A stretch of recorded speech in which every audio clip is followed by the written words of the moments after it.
జానయ్య కొడుకు పడిగ విష్ణు. అయితే నా బిడ్డనిచ్చిన జానయ్యకి ఇస్తే వాళ్ళిద్దరూ చనిపోయారు. చనిపోతే బిడ్డ కొడుకు అయితే సాది అమ్మాయి కూడా చనిపోయింది.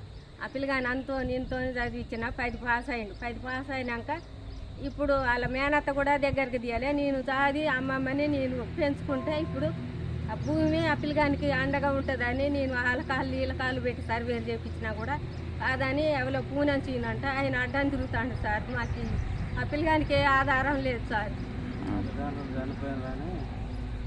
తల్లిదండ్రులు చనిపోయిన పేపర్ కూడా ఉంది, అది అప్పుడు తీసింది.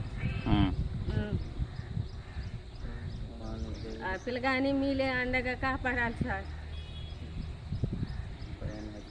పైన తెలియజేస్తాను. ఎంత దూరమైనా నేను తీసుకెళ్ళటానికి సిద్ధంగా ఉన్నా సార్.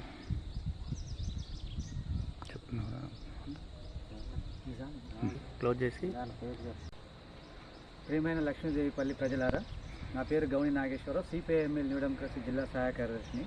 లక్ష్మీదేవిపల్లి మోకాళ్ళ గుంపులో ఈరోజు పడిగ విష్ణు అనే కుటుంబం సంబంధించిన భూమిని అలా మేము బృందంగా పరిశీలిస్తూ ఉన్నాం. విషయం ఏంటంటే 1956 నుంచి ఫీల్డ్ మీద ఉండి వ్యవసాయం చేసుకుంటూ మొన్నటి వరకు జామాయిలు కొట్టించుకొని ఉన్నటువంటి విష్ణు కుటుంబానికి సంబంధించి వాళ్ళకి సంబంధించిన భూమిని మొత్తం కూడా ఈరోజు అక్కడ గోడాన్లు పేరుతోటి ఆడ ఇల్లులు నిర్మాణం చేస్తూ ఉన్నారు. చట్ట వ్యతిరేకంగా ఇక్కడ వ్యవహరిస్తున్నటువంటి పరిస్థితి ఉంది. వాళ్ళ అమ్మమ్మ గారు ఇంతకు ముందే చెప్పారు విషయం.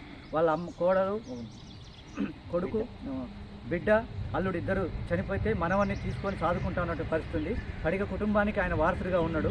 అయినప్పటికీ పూనం సీన్ అనే వ్యక్తి ఇక్కడ ఉన్నటువంటి గిరిజనేతరులని గిరిజనులని అందరినీ కూడా మోసం చేస్తూ ఇక్కడ ఉన్నటువంటి భూములు మొత్తం కూడా ఆక్యుపై చేసుకుంటున్నాడు. ఆర్డర్లు చట్టపరంగా రాజ్యాంగపరంగా ఎన్ని హక్కులు ఉన్నాయో హక్కులు మొత్తం ఉల్లంఘిస్తూనే ఇక్కడ అక్రమ కట్టడాలు నిర్మిస్తున్నటువంటి పరిస్థితి ఉంది.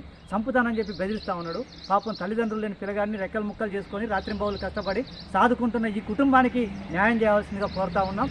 ఒకవేళ ఆ కుటుంబానికి న్యాయం చేయడం ఆమె మొత్తం నిరాహార దీక్ష దిగుతుందని చెప్తా ఉంది. కాబట్టి ఆమె కుటుంబాన్ని, తల్లిదండ్రులు లేని కుటుంబాన్ని, నిరాధ్యులైనటువంటి నిరాశ్రయాలుగా ఉన్నటువంటి కుటుంబాన్ని ఆదుకోవాలని చెప్పి సిపిఐఎంఎల్ న్యూ డెమోక్రసీగా కోరుతా ఉన్నాం.